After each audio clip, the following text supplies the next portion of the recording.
Bienvenue sur Ambition Publique, le podcast qui parle de la fonction publique et des meilleurs moyens pour réussir les concours. Cet épisode est un nouveau format, hors série, de rentrée, pour aider à préparer et à réussir son année de préparation au concours administratif. C'est la rentrée et pour beaucoup, vous venez de commencer une année de préparation au concours, ou alors vous continuez à gravir votre cursus et vous vous rapprochez de ce moment fatidique où il faudra se lancer. On ne sait pas forcément comment gérer ce moment, on récolte quelques conseils par-ci, par-là, parfois contradictoires, et en même temps, la prépa avance. Tout va très vite. Tout va très vite, mais assis-toi, prends un peu de ton temps pour écouter ce que je peux te raconter, ce que je peux te conseiller, à la manière d'un verre en terrasse de rentrée où tu viendrais me demander quelques conseils pour réussir ton année de préparation. Je vais être le plus exhaustif possible, puisque je peux le raconter en plus de manière longue, en une fois. Il me manquera seulement l'interaction avec toi, même si, en rassemblant les interactions que cet épisode suscite, je pourrais tout à fait tourner un épisode complémentaire et répondre à quelques questions. Je te rappelle que tu peux interagir avec moi sur LinkedIn ou sur Instagram. Alors place au vrai sujet de cet épisode, les 10 grands conseils pour aborder son année de préparation, 10 grands principes qui sont importants à avoir en tête quand on aborde une année de prépa. Ce sont des conseils que je peux donner parce que j'ai vécu 2 années de préparation à plein temps, bien différentes dans mon approche, 3 si on compte l'année où je travaillais en même temps, et je vais essayer du mieux que je peux de vous illustrer avec mon expérience personnelle ces grands principes. Encore une fois, ne prends que ce qui t'intéresse, ne prends que le meilleur de cet épisode, confronte-le aussi avec comment toi tu abordes ta préparation, comment d'autres vont te conseiller. Ce ne sont pas des principes indérogeables. Dans ces 10 conseils, il y a des conseils plus macro sur ton projet professionnel, sur des choses que l'on peut mettre en œuvre facilement en avance. Ça sera l'objet de cet épisode et on traitera dans un deuxième épisode publié juste après des conseils plus micro, les 5 derniers conseils. Ceux-là, on pourra vraiment les mettre en œuvre comme au moment de la classe préparatoire. C'est même un peu difficile, voire contre-productif, de les mettre en œuvre avant. Je pense par exemple au fait de lire les meilleures copies. Quand on est en première année de droit par exemple, et qu'on lit les meilleures copies de droit administratif, de droit public de l'INSP ou de l'INET, c'est très contre-intuitif, très contradictoire, puisque en fait vous ne connaissez ni la méthode, ni même le socle de connaissances de base qu'un étudiant doit avoir, un préparationnaire doit avoir. Ça peut faire vraiment peur, d'autant plus que les meilleures copies ne sont qu'un échantillon extraordinaire, qui sort de l'ordinaire, qui sort de la copie moyenne, qui sort de la copie bonne que l'on doit faire. Avant de commencer cet épisode, et comme je vais parler un petit peu plus de moi en termes d'anecdotes sur les concours, je redonne quelques éléments de contexte sur la chronologie des concours. J'ai commencé en 2019 à Sciences Po pendant 2 ans, donc j'ai fait une première année de préparation où là, je préparais le concours de l'École nationale d'administration et les concours de magistrat administratif, que je n'ai pas eu, et j'ai redoublé cette année de préparation au concours à Sciences Po de 2019 à 2020, où là j'ai élargi mon spectre et j'ai passé l'ENA, l'INET, l'Institut national des études territoriales, et le concours de la ville de Paris. La deuxième année, donc 2019-2020, c'est une année un petit peu particulière parce que, comme vous le savez tous, j'ai eu la crise sanitaire en mars 2020, et ce qui fait que je me suis retrouvé à déménager de Paris pour habiter chez mes parents de mars jusqu'à fin août, où là j'ai pu me concentrer encore plus sur les concours et suivre la classe préparatoire de Sciences Po à distance. Pour la chronologie des concours, plus spécifiquement sur cette deuxième année, parce que c'est quand même le plus intéressant, je passe le concours de la ville de Paris en février, les écrits. Les oraux sont en juin, avec les résultats directs, ce qui me permet de savoir que je suis admis au concours de la ville de Paris, avant même de passer les autres concours, l'ENA, qui aujourd'hui est l'INSP fin août, et l'INET, qui exceptionnellement avait lieu en septembre à cause du Covid. Donc j'ai eu la chance d'aller aux écrits de ces concours en ayant déjà un concours en poche, ce qui m'a permis aussi un petit peu de relativiser la fatalité de ces concours, puisque j'avais déjà une situation de repli. La troisième année, j'ai repassé les concours quand même, avec commissaire des armées, l'Assemblée, l'INET, l'ENA, en même temps que je travaillais, et bien fatigué quand même pour ces concours. Ça m'a permis de tester encore une troisième manière de préparer les concours, qui n'était pas forcément la meilleure. Voilà, donc après ce rappel d'éléments de contexte, on va passer sur des conseils plutôt macro.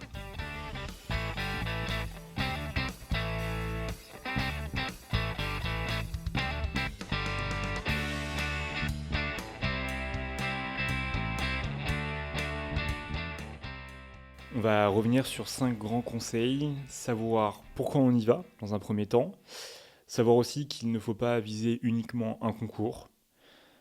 En troisième temps, on verra comment on s'habitue progressivement à tout cet environnement, aux principes des épreuves, aux attendus du candidat. C'est très important de vraiment absorber cette culture concours. Quatrième temps, on rappellera que réussir son année de préparation, c'est aussi savoir que ça ne va pas être facile tous les jours. Il va y avoir des moments de doute. Et enfin, cinquième et dernier conseil, principe, c'est le fait de ne pas s'enfermer dans son année de préparation, de ne pas rester qu'à deux, trois personnes et vraiment de ne pas discuter. J'expliquerai un peu plus en détail ce à quoi je fais référence. Alors, premier grand conseil, et peut-être même le plus important de ces 10 conseils, c'est surtout de savoir pourquoi on souhaite ces concours, savoir pourquoi on veut faire une année de préparation au concours. C'est super important parce que c'est une année lourde, très riche en termes de connaissances intellectuelles, très exigeante en termes de discipline de vie, en termes de contraintes à la semaine, sur les vacances, tout au long de l'année. Surtout si malheureusement la première année on ne réussit aucun des concours et qu'on réfléchit sérieusement à doubler l'année de préparation pour optimiser ses chances et capitaliser sur cette première année de préparation, il faut vraiment savoir pourquoi on fait un petit peu ces sacrifices, sacrifices de temps, sacrifices personnels, mais qui pour autant sont compensés largement par tout l'apport théorique, tout l'apport de connaissances vraiment très diverses que l'on acquiert lors de cette année de préparation.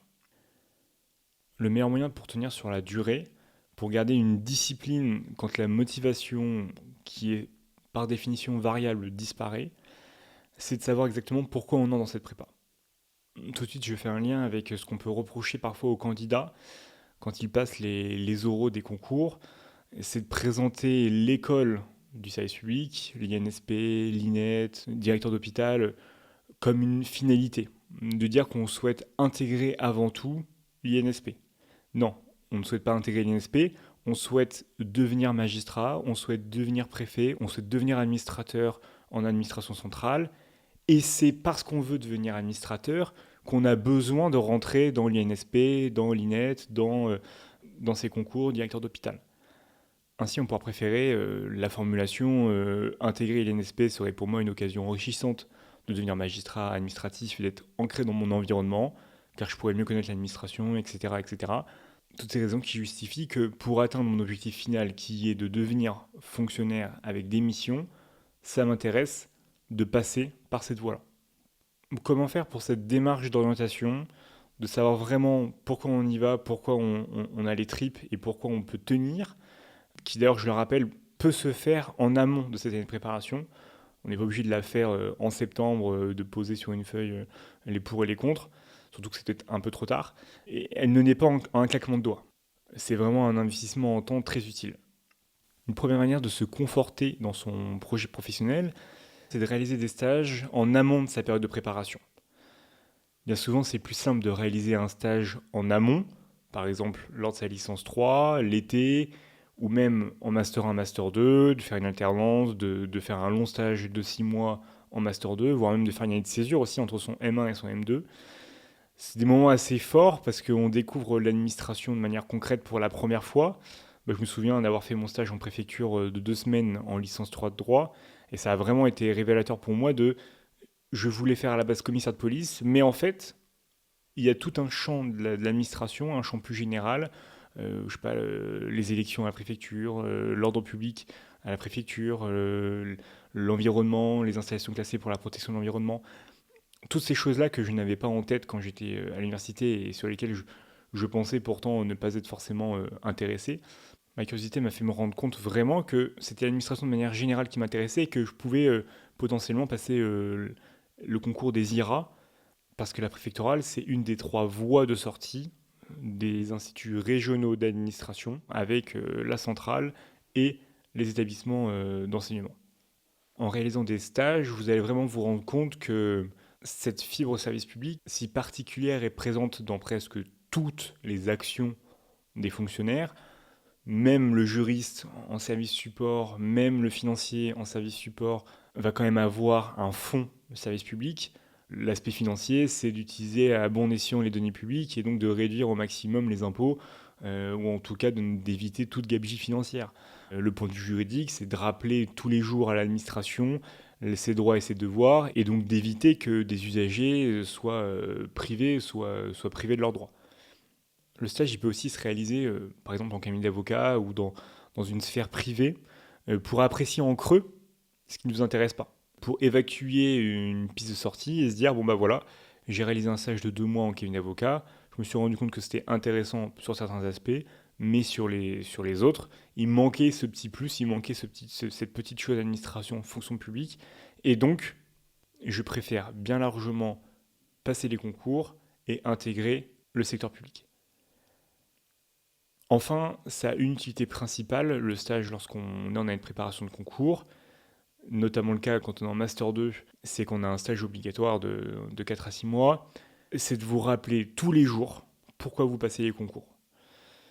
Ça peut être chronophage, parce que c'est une journée entière en stage et on n'a que le soir et le week-end pour réviser, mais c'est aussi de la bonne fatigue et ça redonne une motivation assez importante. Moi, lors de ma 3e année de préparation au concours, donc j'étais déjà agent à la ville de Paris, et j'ai eu la chance d'être responsable de centre de vaccination de début avril jusqu'à mi-mai. Ça a duré 5 semaines. Et pourtant, je passais le concours de l'Assemblée nationale, les écrits, la semaine qui suivait, je sais pas, du 16 mai au 23 mai. Et j'aurais très bien pu me dire, bah non, je vais pas prendre cette expérience un peu dense où on fait du 8h-19h, où on gère un centre de vaccination. Je vais pas le faire parce que ça va m'empêcher de réviser, ça va me fatiguer. Je vais plutôt rester tranquillement sur mon poste de juriste support, faire mon travail la journée et après basculer sur une deuxième journée de révision de concours. Bah en fait, ça a quasiment été la meilleure décision de cette année de préparation au concours que de remonter à Paris, parce qu'on faisait du télétravail, donc j'étais resté chez mes parents en province, de remonter à Paris, de m'infliger un rythme assez soutenu avec ce centre de vaccination. Mais en fait, j'ai appris beaucoup sur moi, sur l'action publique, et ça m'a redonné une motivation incroyable. Ça m'a vraiment redonné un sens au contact des usagers. Tous les jours, on avait des personnes qui venaient se faire vacciner. Et donc, j'ai pu aborder encore plus sereinement l'été qui arrivait, le cycle de concours, assemblée, INET, puis ensuite l'ENA bien plus tard, fin août.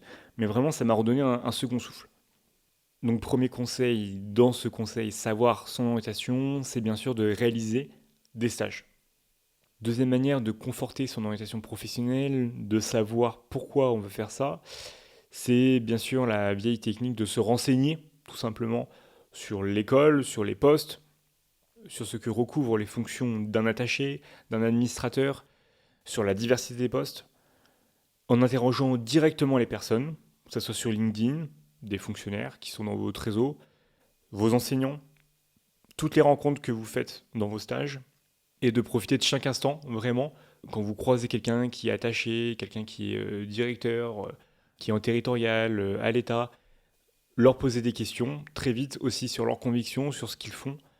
Vous allez toujours tomber sur des choses un petit peu différentes, sur les missions, mais en même temps, vous verrez qu'il y a aussi un socle commun qui revient toujours. Enfin, en creux, je vous dirais que c'est très important de savoir dès le début de son année de préparation pourquoi on veut la faire, cette année de préparation. Déjà parce qu'on passe des tests pour rentrer dans cette année de préparation, donc il vaut mieux mettre à l'écrit son projet professionnel et donc le justifier, mais aussi parce que vous serez obligé de le défendre le moment venu lors des oraux. Et pourtant, vraiment, de nombreux candidats, moi quand j'étais à Sciences Po, passent les concours à plus, à, sans vraiment savoir pourquoi ils les veulent.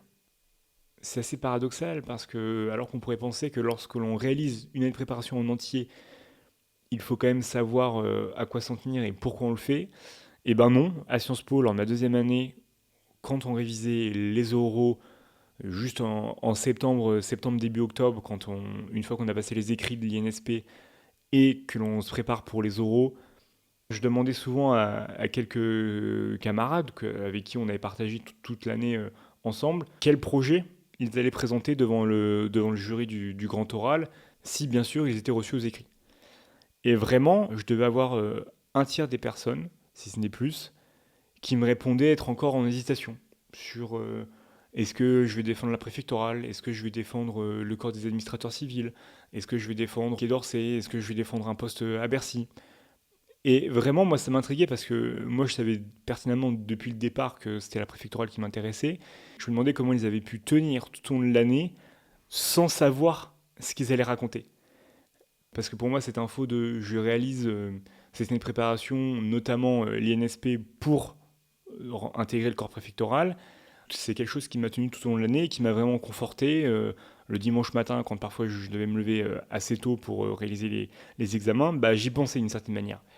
C'est assez paradoxal et embêtant de se construire en plus une motivation parfois un peu factice, 3 semaines avant de passer le grand oral, et surtout qu'on n'a plus trop le temps non plus d'y penser. On a tellement de choses à faire sur ce sprint final que c'est un petit peu dommage de devoir en plus se poser une question existentielle sur pourquoi je vais être devant eux et pourquoi je veux réussir ce concours. Voilà un petit peu ce que je peux dire sur ce premier conseil, savoir pourquoi on y va, avant et surtout au début de son année de préparation. C'est super important pour pouvoir tirer le meilleur de cette année de préparation, lourde, riche, exigeante, mais tellement épanouissante.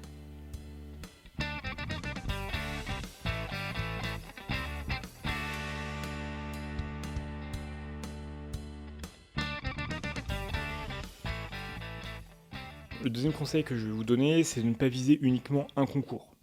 Ça paraît très risqué de tenter qu'un seul concours, de le voir vraiment comme une fin en soi. C'est soit le concours, soit rien. De tout donner sur ça, parce que les concours, il reste une part de chance. Vous pouvez aussi peut-être malheureusement être malade, mal vous sentir le jour J, être particulièrement stressé parce que justement vous ne passez que ce concours, et donc il y a une vraie tension le jour J, une vraie pression. Ça peut paraître risqué, d'autant plus quand on est en externe par exemple et qu'on ne vise que les concours administrateurs, les concours A+, qui sont les plus durs. Ça peut sembler risqué de ne pas diversifier le nombre de concours A+, voire même de passer à côté des concours attachés. Surtout quand en plus on redouble son année de préparation. Moi j'avais donc la première année passé 2 concours qui étaient des concours A+, ENA et magistrat. La deuxième année j'ai élargi mon spectre et j'ai eu le concours d'attaché, donc je l'ai pris et ça m'a permis en plus de me présenter peut-être de manière un peu plus sereine sur les concours A+, qui suivaient. Et de montrer aussi, d'ailleurs, au jury que c'est vraiment ça qui m'intéressait en fait. C'est vraiment la fonction publique. C'était pas soit le concours A+, soit le métier de consultant dans le secteur public. C'était vraiment la fonction publique qui m'intéressait. Mais ne pas viser uniquement un concours, de ne pas en faire une fin en soi, de relativiser aussi l'apport de ce concours. Parce que d'une certaine manière, quand on ne réussit pas les concours, on peut tout à fait aussi être contractuel dans les ministères et donc découvrir d'un point de vue concret, de l'intérieur, le métier, l'action publique, et ensuite de passer les concours en interne. C'est aussi de préparer un plan B. Quand on ne réussit pas les concours, ça peut être judicieux, en fait, de savoir ce qu'on ferait à la place du concours, si on n'y arrivait pas. Avoir un plan B, ça peut être par exemple, ok, je veux le concours de l'INSP, de l'INET, de DH, mais si je ne l'obtiens pas, eh ben, je serai contractuel dans les ministères sociaux, je serai contractuel en préfecture, je serai contractuel attaché, et je pourrais me faire une première expérience, et donc conforter aussi mon projet professionnel, pourquoi je veux faire ça, conforter ma motivation, et passer les concours quelques années plus tard en interne. Avoir un plan B, ça permet donc de relativiser un petit peu ce concours vu comme une fin en soi et de ne pas aborder avec fatalité le moment fatidique des résultats et de voir qu'il y a d'autres manières d'atteindre son objectif, d'autres chemins. Le concours n'est pas la seule voie, il y en a d'autres, en interne par exemple.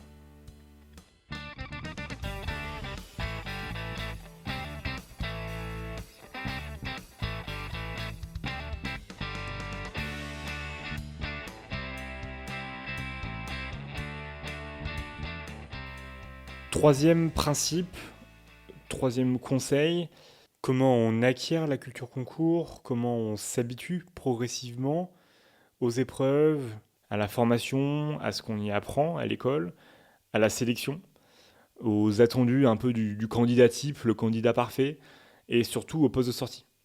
Il faut vraiment faire feu de tout bois et devenir incollable sur les concours que vous visez. Cette culture concours administrative, cette culture fonction publique vous permet de doucement préparer votre socle de candidats et de savoir exactement pourquoi vous êtes là. Ça rejoint un petit peu le principe 1, mais c'est vraiment là encore plus poussé sur l'école en elle-même. Vous pouvez le préparer en avance. Par exemple, vous pouvez assister aux oraux des concours que vous visez. L'INSP, l'INET le font, ils permettent au public d'assister aux épreuves orales.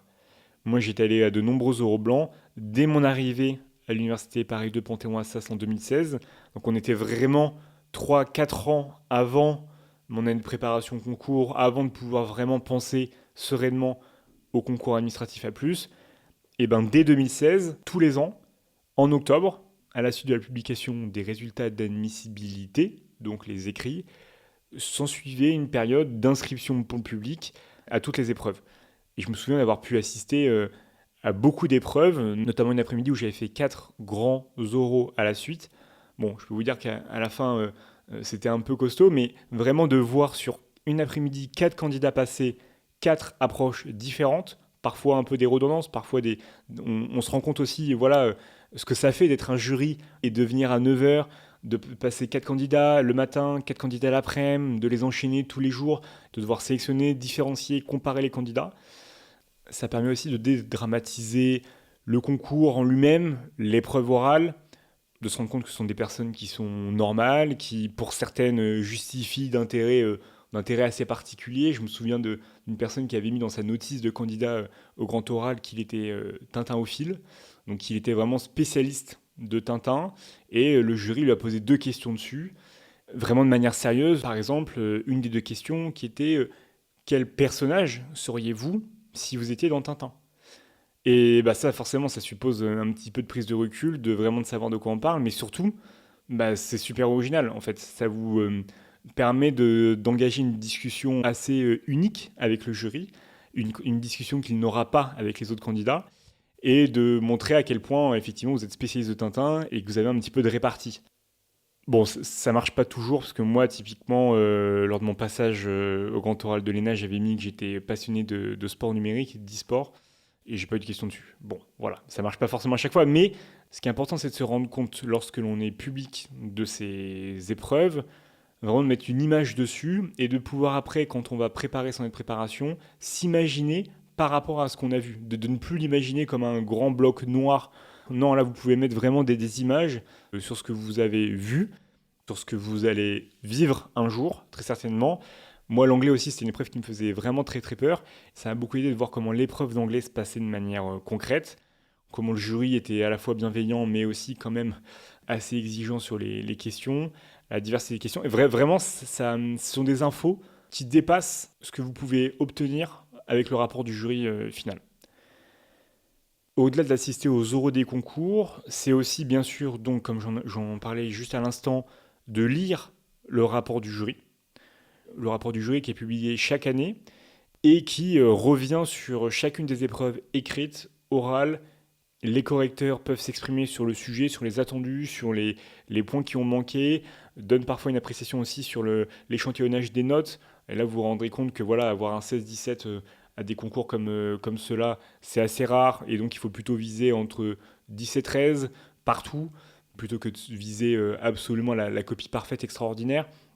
Je ne vous conseille que trop bien de lire ces rapports de jury, et on trouve parfois certaines pépites, comme dans le rapport de Jean-François Montels, qui était le président des jurys du concours de l'ENA 2018, qui dans son rapport avait expliqué toute une démarche attendue de ce que doit être le bon candidat à la fonction publique, où il avait adressé des questions à toute une série d'administrations qui, pour certaines, avaient répondu, et ils avaient essayé de définir un petit peu ce candidat type, ce candidat qui serait parfait pour être administrateur.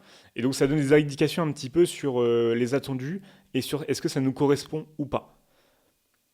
Au-delà de ce rapport du jury annuel, vous pouvez regarder des reportages. Par exemple, l'ENA, pourquoi tant de haine, sur une des dernières promos de l'ENA avant sa transformation en INSP.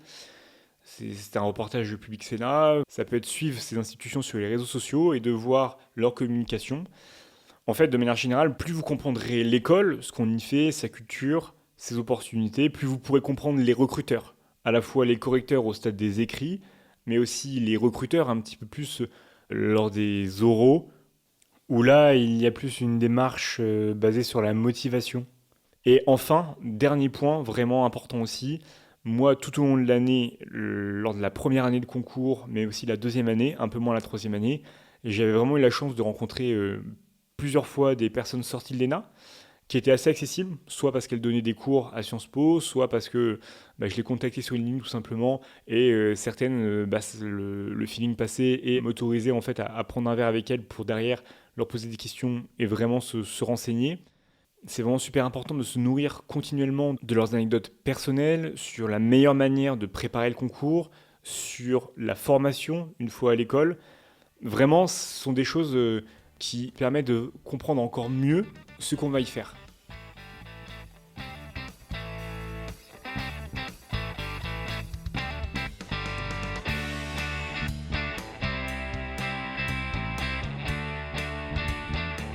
Quatrième grand conseil, c'est le fait de savoir que réussir son année de préparation, c'est aussi savoir que ça ne va pas être facile tous les jours, et donc de savoir qu'on va devoir affronter des moments un petit peu compliqués, de savoir qu'il va falloir souffler, ça va nous permettre de pouvoir tenir sur la durée, et donc de donner le meilleur de soi-même. Un programme pour un concours forcément dense, encore plus quand on doit travailler à côté, quand on passe en interne par exemple, mais sur des profils plutôt externes type ENA, INET, DH, c'est un programme qui est très très très dense. Devant cette montagne, et on y reviendra un peu dans la partie 2 sur des conseils plus micro sur le travail à fournir, là c'est surtout la manière d'appréhender son année de préparation et de se dire que il y aura des sorties, il y aura des week-ends avec les amis, il faudra savoir se priver de ces moments. Si on a l'habitude de sortir 3 fois par semaine, par exemple quand on est étudiant, quand on est encore en master 1, etc., et qu'on peut se permettre de profiter un petit peu de la vie, et bien là, ces choses-là, il faudra les faire en tout cas avec modération. Il faudra y accorder beaucoup moins de temps. Moi, je l'ai vécu, forcément. J'avais des amis qui me proposaient des sorties, qui parfois me disaient mais ça fait longtemps qu'on ne s'est pas vu. Ok, très bien, mais ils sont peut-être pas forcément au même moment de leur carrière professionnelle, au même moment que vous dans votre année de préparation. Eux, ils travaillent, donc ils ont déjà un peu atteint leur but professionnel, une certaine stabilité, alors que vous, non. Donc il faut vraiment être capable de faire comprendre de manière douce, mais surtout qu'ils arrêtent de vous proposer des sorties tous les soirs et qu'ils vous fassent peser une sorte de charge mentale de «Ah mais si tu me vois pas, on n'est plus amis». Vraiment c'est super important parce que ils vont vous dévier de ce chemin s'ils continuent et surtout s'ils ne comprennent pas. Et nécessairement vos amis devraient normalement comprendre, vos bons amis, vos amis qui méritent de rester dans votre entourage, comprendront que ce n'est pas le moment, mais que par contre, une fois par mois, c'est de se dire je m'autorise une grosse soirée par mois. Ça peut être un peu futile, mais en fait, c'est super important. Quand je dis grosse soirée, ça veut dire arrêter de réviser à partir de 19h, rentrer se préparer chez soi, puis aller à la soirée, profiter, boire si vous buvez, fumer si vous fumez, bref, ça vous regarde, mais en tout cas, vraiment déconnecter pendant une soirée, jusqu'au, on va dire, dimanche 14h, vraiment de vous déconnecter et déconnecter ça passe aussi par le fait de quand on arrive à cette soirée de ne pas raconter forcément bah oui je suis en préparation au concours je fais ci je fais ça, même si ça peut avoir une certaine utilité de raconter à des personnes que vous ne connaissez pas que vous passez les concours parce que peut-être que eux dans leur réseau ils ont des personnes qui passent les concours ou qui ont passé et qui ont réussi et qui vous permettront par la suite de les revoir et peut-être discuter du concours.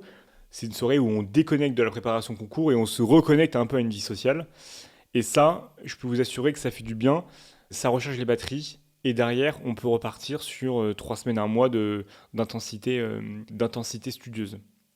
Au-delà de cette soirée par mois, c'est aussi dans la semaine, le fait de ne pas forcément réviser constamment 10, 12, 15 heures par jour, toute l'année, sans faire autre chose.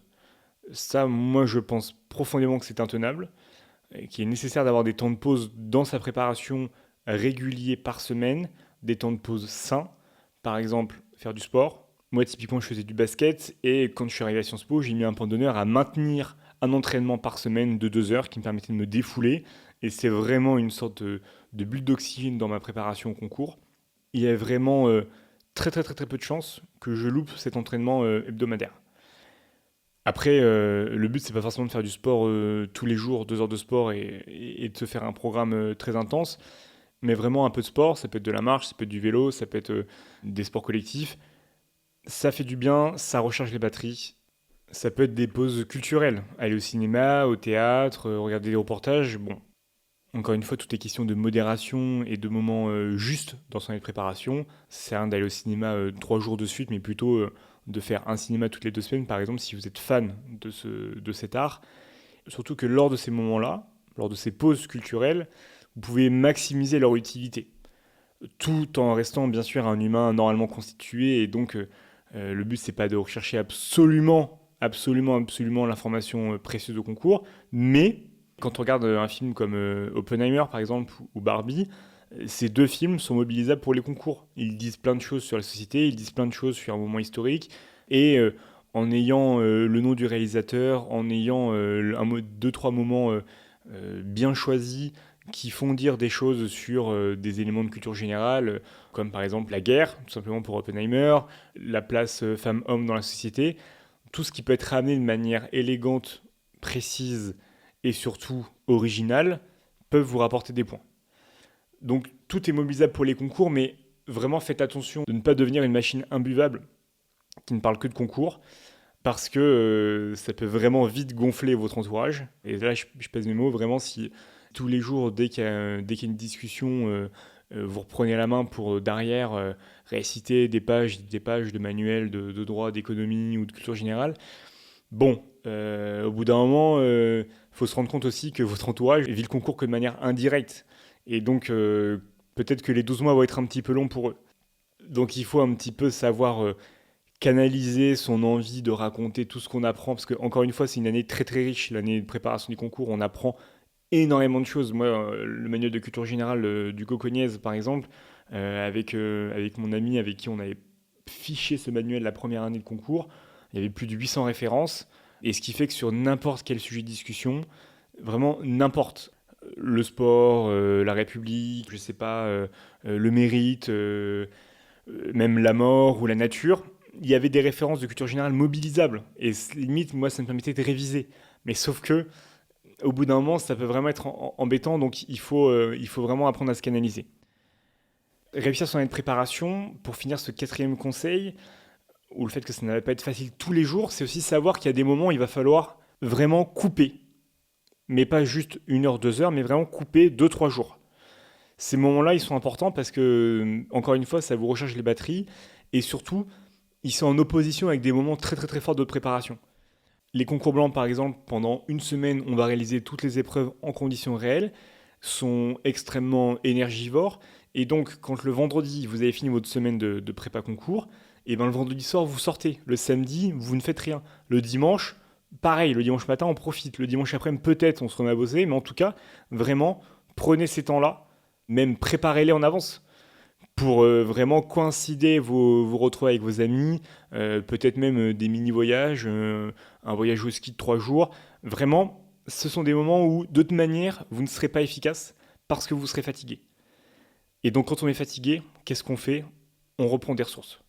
Et aussi, et ça je l'ai déjà dit, je crois, lors de l'épisode 6 avec Maxime Tori, par exemple, avant le vrai concours, avant le concours officiel, 2, 3 jours avant, vraiment, si vous pouvez, ne faites plus rien. Allongez-vous sur votre lit, respirez, regardez des films qui font du bien, des films pas prises de tête, vraiment qui vous font sourire, qui vous font rigoler, qui sont doux. Ça va vraiment vous permettre de déconnecter, de reposer votre cerveau et d'aborder sereinement votre semaine de concours qui est assez stressante. Et donc, s'il y a du stress, c'est de la fatigue. Si en plus vous relisez un quart de vos fiches de droit et que ça tombe pas dessus, ça sert à rien. Si vous avez relu le passage, la bonne séance qui est abordée dans le sujet, ce n'est pas non plus une bonne idée, parce que ça va peut-être vous induire en erreur. Bref, vraiment, les 2, 3 jours avant le concours, ne faites plus rien, ça sert plus à rien. On a bossé pendant un an, c'est aussi le moment où on peut se faire plaisir et de se dire, bon bah voilà, j'ai tenu, j'ai pu avancer et réviser correctement, je n'ai plus rien à apprendre, je suis prêt. Et sentir un peu cette excitation de passer les examens officiels. Voilà ce que j'ai à dire sur ce conseil numéro 4. Ça ne va pas être facile tous les jours, donc il faudra garder sa motivation, son cap, mais surtout savoir s'écouter quand on est fatigué, savoir s'écouter quand on a besoin d'un peu de repos social, parce que c'est très compliqué, c'est très très très compliqué de tenir un an sans faire de pause.